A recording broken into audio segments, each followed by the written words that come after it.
நடிகர் விஜய் அரசியலில் நுழைந்துள்ளார். தமிழக வெற்றி கழகம் என்று தனது கட்சிக்கு பெயர் சூட்டியுள்ளார். இது கட்சி ஆரம்பிச்சிட்டாரா?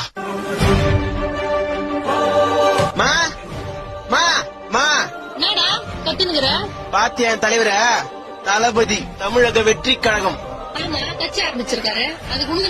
எதுக்குனாவா? பாத்து பேசு. நான் ஒரு அப்கமிங் எம்எல்ஏ.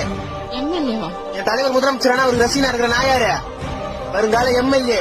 என்ன வெட்டி பையன் சொன்னது இவனால.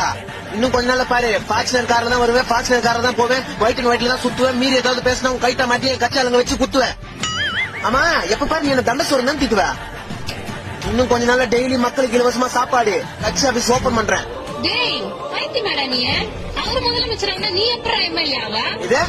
என் தலைவர் படம் வரும் முதல்ல நைட்டும் பகலும் அவருக்கு எத்தனை வால் போஸ்ட் ஓட்டி தெரியுமா? நாளைக்கு அவர் முதலமைச்சரான அவர் ரசிகனா இருக்கிற எனக்கு ஒரு எம்எல்ஏ போஸ்ட் கூட கிடைக்காது. என் தலைவர் நினைச்சாருன்னா எனக்கு மந்திரி போஸ்டிங்கே கிடைக்கும்.